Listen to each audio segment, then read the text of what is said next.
Assalamualaikum warahmatullahi wabarakatuh.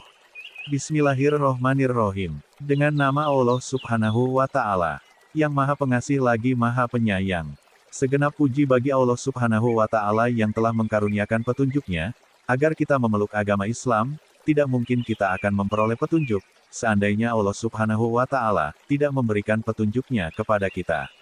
Sholawat dan salam atas junjungan kita Nabi Muhammad Shallallahu Alaihi Wasallam, yang telah membawa cahaya petunjuk, juga atas seluruh keluarga dan sahabat-sahabatnya, yang merupakan bintang menuju jalan kebenaran.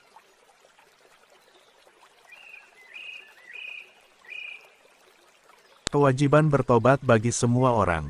Setiap orang pasti pernah berbuat salah dan dosa, baik disengaja maupun tidak disengaja, sebab berbuat salah merupakan sifat manusia.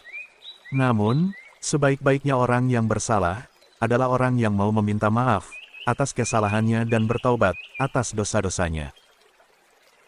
Rasulullah Shallallahu Alaihi Wasallam bersabda, "Setiap anak cucu Adam pernah bersalah dan sebaik-baiknya orang yang bersalah adalah orang yang mau bertaubat." Hadis riwayat At-Tirmidzi.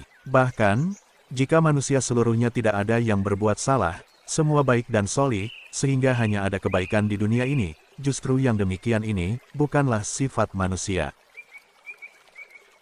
Rasulullah Shallallahu Alaihi Wasallam bersabda, "Seandainya kalian tidak berbuat dosa, niscaya Allah akan melenyapkan kalian, dan Dia pasti akan mendatangkan suatu kaum yang berbuat dosa, lalu mereka akan memohon ampun kepada Allah, lalu Dia akan mengampuni mereka." Hadis riwayat Muslim. Artinya manusia adalah makhluk taubat, dan Allah Subhanahu wa Ta'ala menjamin siapapun yang bertaubat akan diampuni sebesar apapun dosanya. Dalam hadits qudsi ditegaskan bahwa Allah berfirman, "Wahai anak keturunan Adam, seandainya kamu membawa dosa sepenuh bumi, kemudian kamu menjumpaiku, dalam keadaan tidak mempersekutukan sesuatu denganku, tidak berbuat syirik, tentu saja aku akan membawakan untukmu sepenuh bumi ampunan." Hadis riwayat Muslim. Dalam bertaubat, Allah Subhanahu wa Ta'ala mensyariatkan kepada kita salat taubat. Lalu bagaimana caranya? Apakah salat taubat harus terus-menerus dilakukan saat seseorang bertaubat? Para ulama empat mazhab sepakat bahwa bertaubat merupakan kewajiban setiap orang yang melakukan dosa, baik itu setelah melakukan dosa besar maupun dosa kecil. Namun, jika seseorang melakukan dosa besar, maka taubatnya tidak cukup dengan hanya membaca istighfar saja, melainkan ia juga disunahkan untuk melakukan salat sunnah taubat, sebanyak minimal 2 rakaat, dan maksimal 6 rakaat, sebab dosa besar merupakan dosa yang paling dibenci oleh Allah Subhanahu wa Ta'ala. Karena itu, bertaubat dari dosa besar, seharusnya dilakukan dengan sungguh-sungguh ikhlas, disertai penyesalan yang mendalam, berhenti berbuat dosa tersebut, dan berkomitmen untuk tidak mengulanginya lagi. Inilah yang disebut dengan taubat nasuha. Rasulullah Shallallahu Alaihi Wasallam bersabda, "Tidaklah seseorang melakukan suatu dosa, lalu ia berdiri untuk berwudu, kemudian melakukan salat 2 rakaat, dan memohon ampun kepada Allah, kecuali Allah akan memberikan ampunan kepadanya." Hadis riwayat Abu Dawud, An-Nasai, Ibnu Majah, Al-Baihaqi, dan At-Tirmidzi. Dalam riwayat lain dinyatakan, barang siapa yang berwudu, lalu membaguskan wudunya, lalu melaksanakan salat 2 rakaat, atau 4 rakaat, baik ia salat wajib atau yang bukan wajib, dengan membaguskan ruku dan sujudnya, lalu memohon ampunan kepada Allah, maka Allah akan mengampuninya. Hadis riwayat At-Tabrani. Berdasarkan hadits ini, memohon ampunan dosa besar dengan melaksanakan salat, tidak hanya terbatas setelah salat sunnah, melainkan juga setelah salat wajib. Hal ini tidak lain, karena waktu setelah salat, merupakan waktu dikabulkannya doa oleh Allah Subhanahu wa Ta'ala. Lantas bagaimana jika orang yang melakukan taubat nasuha, tidak terlebih dahulu melakukan salat taubat? Apakah taubat nasuhanya tetap diterima oleh Allah Subhanahu wa Ta'ala? Para ulama sepakat bahwa salat taubat 2 rakaat, hukumnya sunnah, maka sebagaimana ibadah sunnah lainnya, tidak apa-apa jika ditinggalkan. Akan tetapi, orang tersebut tidak mendapatkan keutamaannya dalam meraih ampunan Allah Subhanahu wa Ta'ala. Oleh karena itu, orang yang ingin benar-benar taubat nasuha, hendaknya melaksanakan salat taubat ini terlebih dahulu, untuk menambah kesempurnaan taubatnya, sekaligus menunjukkan keseriusan taubatnya kepada Allah Subhanahu wa Ta'ala. Sebab, dalam hadits Nabi Shallallahu Alaihi Wasallam, salat 2 rakaat merupakan syarat untuk mendapatkan ampunan dari Allah Subhanahu wa Ta'ala saat seseorang melakukan taubat nasuha. Adapun diterima atau tidaknya taubat seseorang, para ulama tidak memasukkan salat taubat sebagai syarat diterimanya taubat. Namun, mereka sepakat bahwa syarat diterimanya taubat seseorang adalah apabila ia menyesal atas dosanya, berhenti dari perbuatan dosa itu, dan bertekad untuk tidak mengulanginya. Allah Subhanahu wa Ta'ala berfirman, yang artinya, dan juga orang-orang yang apabila mengerjakan perbuatan keji, atau menganiaya diri sendiri, mereka ingat akan Allah, lalu memohon ampun terhadap dosa-dosa mereka, dan siapa lagi yang dapat mengampuni dosa selain daripada Allah. Dan mereka tidak meneruskan perbuatan kejinya itu, sedangkan mereka mengetahui. Quran Surat Ali Imran, ayat 135. Sedangkan salat 2 rakaat adalah cara yang ditempuh untuk tidak melakukan dosa, dan sebagai upaya mendekatkan diri kepada Allah Subhanahu wa Ta'ala, karena Allah Subhanahu wa Ta'ala berfirman, yang artinya, sesungguhnya salat itu mencegah dari perbuatan-perbuatan keji dan mungkar. Quran Surat Al-Ankabut, ayat 45. Lalu bagaimana jika seseorang melakukan dosa besar lagi? Apakah ia wajib melakukan taubat nasuha dan salat taubat lagi, atau hanya sekali saja, atau berulang setiap melakukan dosa besar? Secara kodrat, manusia adalah makhluk yang lemah, dan akibat kelemahannya inilah, mereka mudah terjerumus ke dalam dosa, tetapi Allah Subhanahu wa Ta'ala Maha Pengampun, Maha Penerima Taubat, Maha Pengasih, lagi Maha Penyayang. Oleh karena itu, setiap kali seorang hamba berbuat dosa, kemudian memohon ampun kepada Allah Subhanahu wa Ta'ala, maka Allah akan selalu membuka pintu ampunan baginya.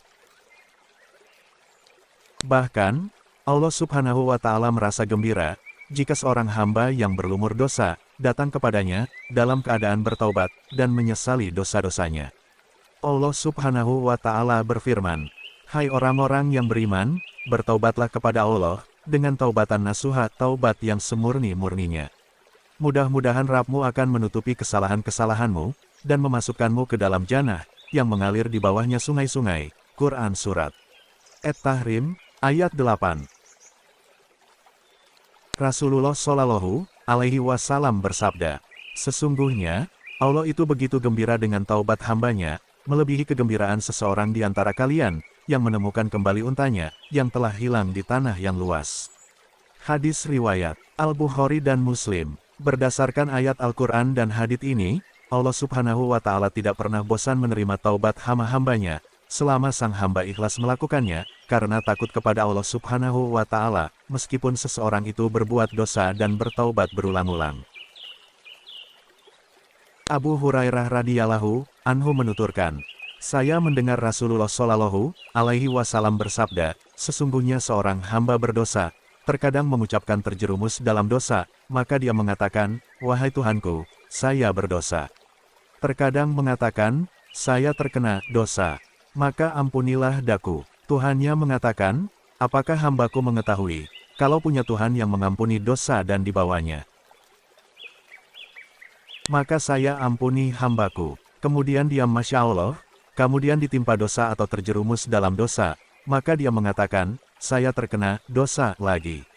Maka ampunilah daku. Tuhannya mengatakan, apakah hambaku mengetahui, kalau punya Tuhan yang mengampuni dosa dan dibawanya? Maka saya ampuni hambaku. Kemudian dia Masya Allah, waktu yang tidak diketahui kemudian ditimpa dosa atau terjerumus dalam dosa, mengatakan, saya terkena dosa lagi. Maka ampunilah daku. Tuhannya mengatakan, apakah hambaku mengetahui kalau punya Tuhan yang mengampuni dosa dan dibawanya? Maka saya ampuni hambaku. Kemudian dia Masya Allah, waktu yang tidak diketahui kemudian ditimpa dosa atau terjerumus dalam dosa, terkadang mengatakan, saya terkena dosa. Maka ampunilah daku. Tuhannya mengatakan, apakah hambaku mengetahui kalau punya Tuhan yang mengampuni dosa dan dibawanya? Maka saya ampuni hambaku, sampai 3 kali berulang-ulang. Hadis riwayat Bukhari dan Muslim. Imam An-Nawawi menjelaskan, bahwa hadits ini nampak dari sisi dalilnya, bahwa meskipun dosa terulang 100, 1000 kali, atau lebih dan bertaubat setiap kali perbuatan dosa terulang maka taubatnya diterima, gugur dosanya. Kalaupun, dia bertaubat sekali setelah semua dosa yang telah dilakukan berulang kali, maka taubatnya sah. Umar bin Abdul Aziz berkata, "Wahai manusia, barang siapa yang berkubang dalam dosa, maka beristighfarlah kepada Allah dan bertaubat. Kalau kembali berdosa, maka memohonlah ampun kepada Allah dan bertaubat. Kalau kembali lagi berbuat dosa, hendaknya beristighfar dan bertaubat, karena sesungguhnya ia adalah kesalahan-kesalahan dibelitkan di pundak seseorang. Sesungguhnya kebinasaan ketika terus-menerus melakukannya."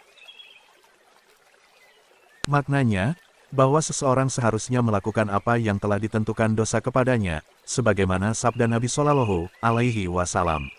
Ditetapkan kepada Bani Adam bagiannya dari zina, dia mendapatkan hal itu tidak dapat disangkalnya.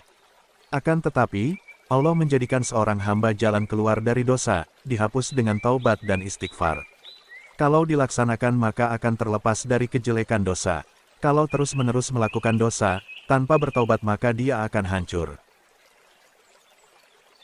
Meski demikian, penjelasan Hasan al-Basri patut direnungkan. Apakah salah seorang di antara kami tidak merasa malu dari Tuhannya, memohon ampunan dari dosa-dosanya, kemudian diulangi lagi lalu beristighfar, kemudian diulangi lagi? Setan berharap bisa menang dari kamu dengan semua ini, maka jangan bosan dengan istighfar. Wallahu a'lamu bis-shawab. Mungkin hanya itu saja yang bisa saya sampaikan kali ini. Mohon maaf atas segala kekurang, bila ada yang salah, mohon keikhlasannya untuk membenarkan dengan cara tulis di kolom komentar. Semoga kita semua diberikan taufik untuk selalu beristighfar, bertobat atas semua dosa yang telah kita lakukan, dan bisa berhenti berbuat dosa itu. Amin, ya Rabbal Alamin, wabillahi taufik wal hidayah. Wassalamualaikum warahmatullahi wabarakatuh.